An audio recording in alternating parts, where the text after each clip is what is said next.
한 직장인이 있는데요. 매일 아침 출근하는 길에 이웃집에 대문에 걸려있는 문패를 보았습니다. 그 문패가 아주 예술적으로 아름답게 만들어진 문패였어요. 그걸 보고 참 좋다. 이건 예술적인 작품이야.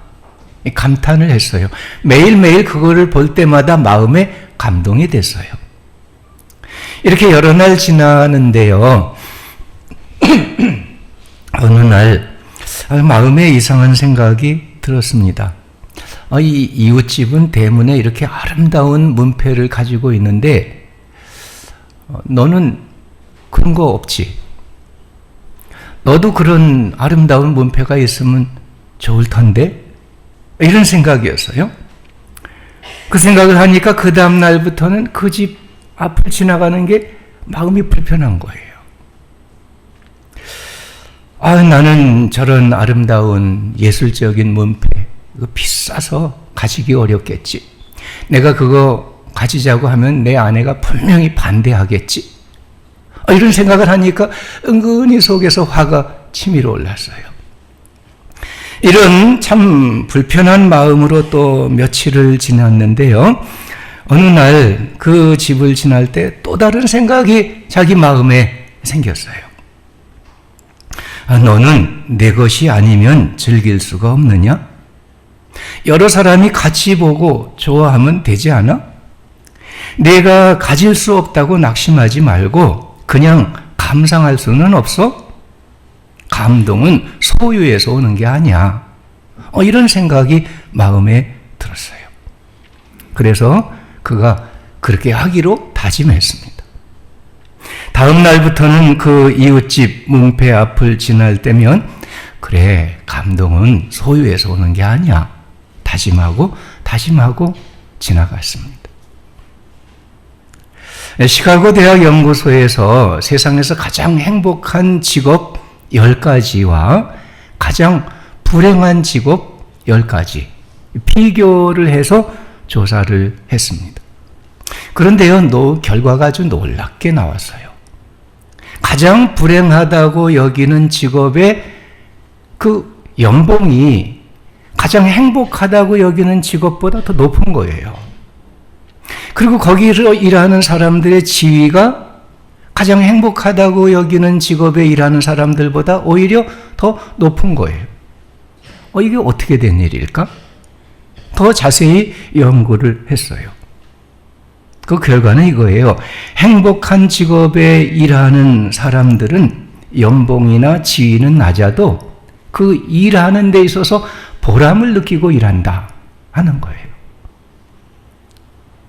그래서 참 중요한 것은 연봉보다는 그 일의 가치, 그 일의 보람을 아는 영혼, 이 영혼에 있다 하는 것을 얘기하게 되었습니다. 전도서 3장에도 그렇게 말씀하고 있어요. 사람이 자기 일에 즐거워하는 것보다 더 나은 것이 없음을 보았나니 이는 그것이 그의 몫이기 때문이라 말씀했어요. 사람에게는요, 이 육신의 욕망이 가득합니다. 정신에는요, 육신의 욕망이 다 안 채워지니까 불평이 가득합니다. 그러나 이 영혼에는요, 하나님의 은혜를 알고 감사하는 것이 있습니다. 우리가 무엇을 따라 살아가야 될까요? 육신의 욕망을 따라 살아가야 될까요? 정신의 불평을 쫓아 살아가야 될까요? 우리는요, 믿음 가지고 내 영혼에 감사를 쫓아 살아가기를 다짐하고 그렇게 살아가야 될 줄로 믿습니다. 우리가 육신의 욕망만을 위해서 살아간다면요, 우리의 영혼은 결국은 파괴되고 말 거예요. 육신의 만족은요, 채우면 채울수록 더 갈망해요. 마치 중독과 같은 거예요. 그래서 육신의 만족을 인생의 목표로 삼는 사람은요, 그 인생을 만족하며 살아갈 수가 없는 거예요. 그러나 육신의 만족보다 하나님을 더 높이면, 이 영혼의 참된 감사함으로 살아가면 그의 삶을 만족함을 얻을 수가 있는 것입니다. 우리 영혼의 만족은요, 하나님으로부터만 가능해요. 우리 영혼이 갈망하는 것은요, 안전과 사랑과 의미인데요, 이것은 하나님만이 채워주실 수가 있는 것이죠. 오늘 시편 103편, 다윗의 시 중에 하나이죠. 1절 2절에 말씀합니다. 내 영혼아 여호와를 송축하라. 내 영혼아 여호와를 송축하며 그의 모든 은택을 잊지 말지어다. 다윗은요, 자기 영혼을 향해서 명령하는 거예요. 내 영혼아 하나님을 송축해라. 내 영혼아 하나님을 송축하고 하나님께로부터 받은 은택을 잊지 말도록 해라.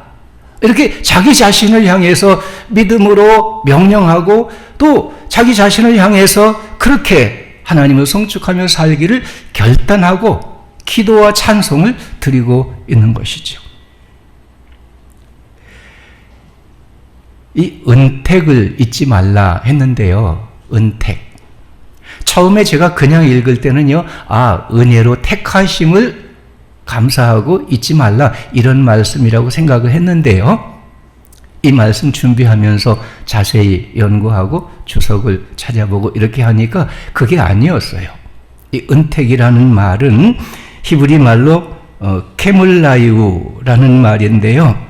이것은요, 선으로 베풀어 주신 것, 그걸 말해요. 은혜의 선물을 말합니다. 하나님께서 선하신 뜻으로 우리에게 베풀어 주신 모든 것, 우리에게 은혜로 주신 선물, 그걸 잊지 말고 그걸 감사하고 찬송하고 그렇게 살아가라, 이런 말씀인 거예요. 다윗은요, 노년에 자기에게 베풀어 주신 하나님의 그 선하신 많은 좋은 선물들, 그것을 잊지 아니했어요. 기억했어요. 감사하고 찬송하고 이렇게 노래하고 기도하고 영광을 돌리고 있는 것입니다. 사람은요, 은혜를 잘 잊어버려요. 우리 육신의 본성이 잊어버리는 거예요. 은혜는 잊어버려요. 정신도요, 때때로 잊기를 잘하죠. 나이가 들면은요, 자꾸 잊어버려요. 그러나 우리는요, 영혼으로 은혜를 기억해야 됩니다. 모든 거 다 잊어버린다고 해도요, 하나님께서 내게 선하신 뜻으로 베풀어 주신 좋은 선물들, 그걸 잊어버리면 안 돼요. 기억해야 돼요. 감사해야 되고요, 찬송해야 되고 하나님께 영광을 돌리며 그 베풀어 주신 은혜 안에, 선물 안에 살아가는 축복의 삶이 되어야 하는 것입니다. 여러분, 우리가 이런 믿음으로 살아가는 영혼의 사람들이 되기를 바랍니다. 3절에서 5절 말씀을 보면 다윗은 하나님께서 자기에게 은택을 주신 그 내용들을 세 가지를 얘기를 하고 있어요. 첫째로는 죄악의 용서를 감사 찬송합니다. 3절에 말씀하죠. 저가 내 모든 죄악을 사하시며. 다윗도요, 죄를 범했어요. 죄도요, 아주 극악한 죄를 범했어요. 바세바라는 아름다운 여인을 취하고요, 그 남편 우리아를 최전선에 나가 죽게 했어요. 살인, 교사, 간음, 이런 죄를 지은 거예요. 그런데 얼마 후에 나단 선지자가 와서 다윗 이 왕에게 그 죄를 지적했어요. 그때 다윗은 자기 죄를 인정하고 회개하고 하나님께 용서를 구합니다. 변명하지 않았어요. 숨기지 않았어요. 난 전혀 모르는 일입니다. 누가 한 겁니다. 그렇게 말하지 않았어요. 하나님 앞에 나는 죄인입니다. 난 날 때부터 죄인입니다. 내가 행한 것은 죄밖에 없습니다. 주님, 나를 불쌍히 보시고 내 죄를 용서해 주십시오. 이렇게 기도했어요. 심상의 베개가 눈물에 젖도록 눈물로 회개하며 기도했어요. 하나님께서요, 그 다윗을 용서해 주셨어요. 그 죄를 깨끗이 씻어 주셨어요. 그에게 정한 마음을 주시고요, 정직한 영혼으로 새롭게 되어서 하나님을 섬기며 하나님의 주신 그 은혜 가운데 살아가는 이런 축복을 이어갈 수 있게 된 것입니다. 무엇보다 큰 은혜는요, 죄의 용서의 은혜입니다. 진실한 회개에 하나님의 용서가 있죠. 새로운 영혼의 시작이 죄의 용서로부터 시작되는 거예요. 죄 사함을 받은 영혼이라야 하나님 앞에 감사하고 찬송하고 영광을 돌리며 그 은혜를 즐거워하며 살아갈 수가 있는 거예요. 우리에게 죄의 용서의 은혜는요, 예수 그리스도를 통해서 주신 하나님의 은혜예요. 예수님께서 십자가에서 우리 죄를 대신 담당하시고 못 박혀 돌아가셨어요. 그래서 우리를 용서하시고요, 우리를 죄로 인해서 죽을 사망에서 생명으로 구원해 주셨어요. 주님께서 우리 오늘 모든 주의 사랑하는 주의 택한 성도들에게 그리스도 예수를 통해서 이 죄 용서의 은혜를 무엇보다 먼저 베풀어 주신 거예요.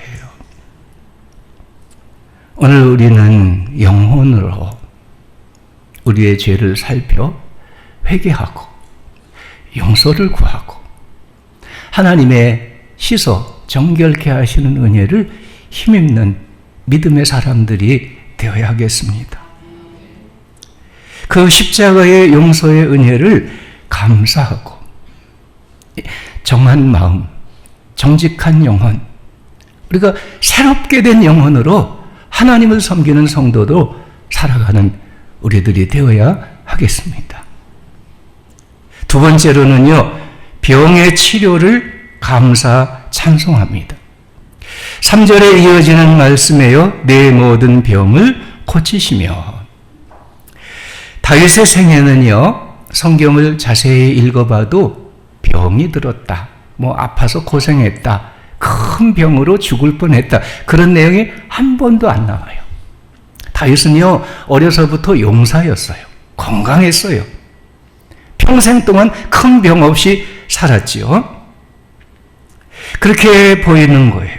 그러나 건강하게 살아온 그 생애가 곧 하나님께서 자기를 고치시는, 모든 병을 고치시는 은혜로 산 것임을 고백하면서 찬송을 드리고 있는 것입니다.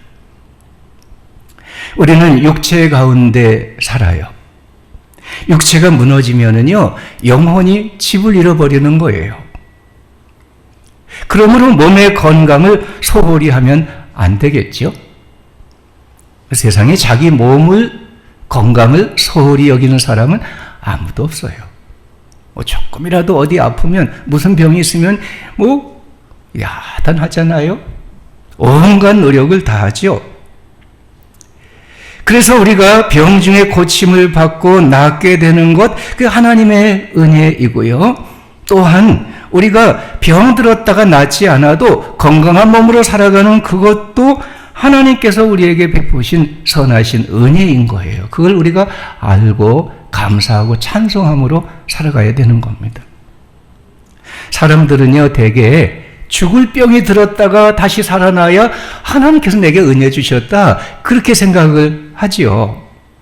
그러나 때때로 우리가 살다 보면은요, 피곤하고요, 아프고요, 감기 들고요, 이런저런 잔병 치레하고요, 그렇게 살아가지만은 그래도 여전히 다시 회복하고 여전히 힘을 얻고 일하고 예배하고 이렇게 살아가는데요, 그게 다 하나님의 고치시는 은혜인 거예요. 우리 사람의 몸에는요, 신비한 자연 치료와 회복의 기능이 있습니다. 저절로 나아요.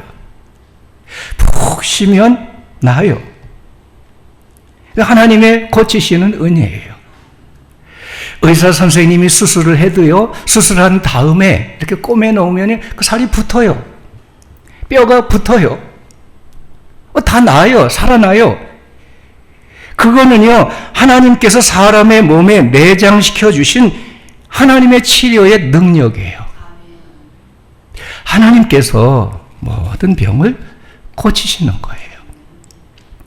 이 말씀을 가만히 생각해 보니까 모든 병을 고치신다? 이 말씀에는 얼른 동의가 안 되는 거예요. 여러분 어떠세요? 하나님이 모든 병을 고치신다. 아멘 하실 수 있으세요? 어떤 사람은요, 그 병 들어서 하나님 앞에 간절히 기도해도 안 나요. 어떤 사람은 그 병으로 아예 죽어요.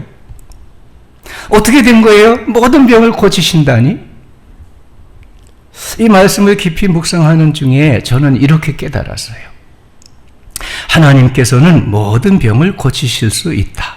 그러나 모든 병자를 고치시지는 않는다. 어떤 사람은 고치고 어떤 사람은 그대로 두고 어떤 사람은 그 병으로 죽게 하시는데, 하나님께서 병을 고쳐주시든지 병에 그대로 두시든지 그 병으로 죽게 하시든지 결국 모든 것은 그를 향한 하나님의 최선의 은혜다. 그를 향한 가장 사랑으로 돌보시는 하나님의 손길이다. 이것을 우리는 믿을 뿐입니다.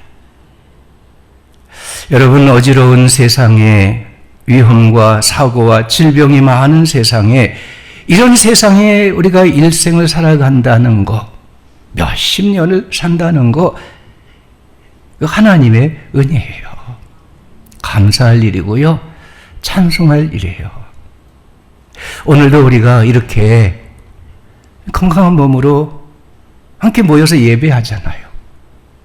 아픈 분들 있지만 아픈데도 불구하고 마음의 믿음과 용기를 내고 힘을 내서 여기까지 나와서 하나님 앞에 같이 예배를 드리고 있잖아요.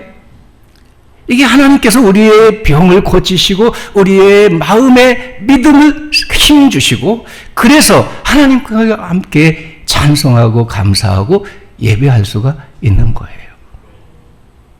날마다 살아가는 우리의 몸과 우리의 평안한 몸의 삶이 하나님께서 주시는 좋은 선물입니다. 감사하고 찬송하고 날마다 강건하게 살아가는 성도들 되시기 바랍니다. 마지막으로 삶의 축복을 감사 찬송합니다. 4절과 5절의 말씀에요, 내 생명을 파멸해서 구속하시고 인자와 긍휼로 관을 씌우시며 좋은 것으로 내 소원을 만족하게 하사 내 청춘을 독수리같이 새롭게 하시는도다. 다윗의 일생을 보면은요, 성경에 많이 얘기하고 있죠. 너무 고난을 많이 겪은 일생이었어요. 젊어서부터요, 늙을 때까지 계속 이런저런 많은 어려움이 있었어요. 특별히 사울 왕을 만난 이후로 미움과 시기를 받고요, 살해의 위협을 당했어요. 도망 다니고요, 방랑 생활하고요, 때로는 미친 짓도 하고요, 죽을 고비도 여러 번 넘겼어요. 내 인생이 여기서 끝나나 보다, 이렇게 절망한 순간이 한두 번이 아니었어요. 그런데도요, 하나님께서 다윗의 생명을 지켜주셨어요. 어려움에서 보호해 주셨어요. 그 모든 것들을 다 벗어날 수 있게 주시고요, 그 환난을 통해서 오히려 훈련해 주시고요, 그 고난이 변하여 영광이 되도록 다윗의 생애를 축복해 주셨어요. 그가 간절한 소원을 품고 하나님 앞에 기도할 때 하나님께서 만족하도록 응답을 허락해 주셨어요. 왕이 되어서 면류관을 쓰고 이스라엘을 부강한 나라로 세우고 다윗 왕조를 열 수 있게 해주셨습니다. 다윗은 고난의 일생을 살았지만은 그 고난의 일생 중에 하나님께서 자기를 건져주시고 자기를 일으켜 세워주시고 자기를 높여주시고 자기 소원을 만족하게 하시고 자기에게 영광의 관을 주신 그 은혜 잊을 수가 없었어요. 감사하고 찬송하고 영광을 돌리고 이렇게 살아간 거예요. 하나님은 오늘 우리들의 생애에도 같은 은혜와 축복을 내려주시는 줄을 믿습니다. 인생의 고난 중에도 하나님은 우리를 돌봐주시죠. 그 고난에서 지켜주시고 건져주세요. 때로는 우리가 이런저런 일에 실패하죠. 망해요. 낙심하고 절망해요. 그래도 하나님께서 우리를 붙들어 일으켜주시죠. 다시 회복시켜 주시는 거예요. 우리가 소원을 품고 하나님 앞에 간절히 기도하면은요, 하나님께서 우리의 소원을 이루어 주시는데 만족하게, 아니 내가 생각하고 계획하고 소원하는 것보다 더 크고 놀랍게 응답하시고 이루어 주시는 거예요. 내 청춘을 독수리같이 새롭게 하시는도다. 이 말씀을 읽으면서 이사야서 40장 말씀을 생각하게 되었어요. 오직 여호와를 앙망하는 자는 새 힘을 얻으리니 독수리가 날개치며 올라감 같을 것이요 다른 박질하여도 곤비하지 아니하고 걸어가도 피곤하지 아니하리로다. 어느 장로님과 전화하는 중에 그 장로님이 이런 말씀하셨어요. 목사님, 그래도 내 마음은 아직도 청춘인데요, 내 몸이 따라주질 않네요. 사실은 우리 모두가 다 그러지 않습니까? 그럴지라도 우리가 여호와를 앙망하고 하나님을 간절히 바라보는 그 영혼으로 살아갈 때 하나님께서는 우리를 일으켜 세워주시는 거예요. 보호하시고 높여주시고 만족하게 응답해 주시고 우리의 영혼을 날마다 새롭게 축복해 주시는 거예요. 비록 우리의 겉사람은 날로 후패하지만은 우리의 속사람은 날로 새롭도다 하신 그 말씀과 같이 우리의 영혼을 날마다 새롭게 하시고 강하게 하시고 충만케 하셔서 그 영혼으로 살아가는 이 축복을 우리에게도 내려주시는 거예요. 여러분, 이런 영혼의 충만함으로 살아가는 축복이 있으시기를 바랍니다. 사랑하는 여러분, 하나님께서 주신 은택, 좋은 선물들 잊어버리지 마십시오.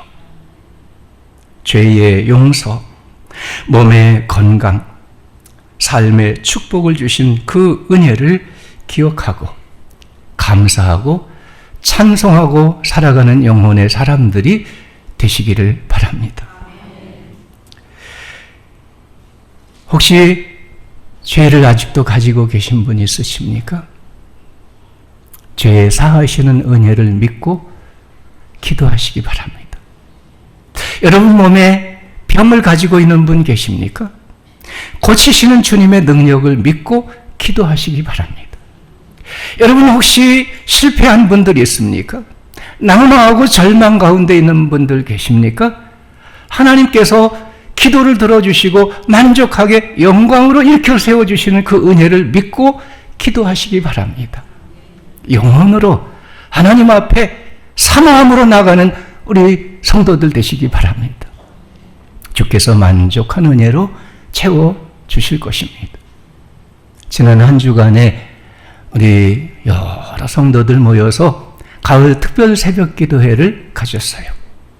함께 예배하면서 찬송하고 기도하고 말씀을 함께 마음에 새기고 이렇게 해서 사모하는 영혼들마다 하나님께서 만족한 은혜로 다 채워주셨습니다. 감사를 드립니다. 오늘도 하나님께서 우리 가운데 은혜로 함께 역사하시는 줄을 믿습니다. 다시 새로운 영혼이 되게 하셔서 거룩함과 평강과 축복의 삶을 살아가는 우리 성도들 되시기를 축원합니다.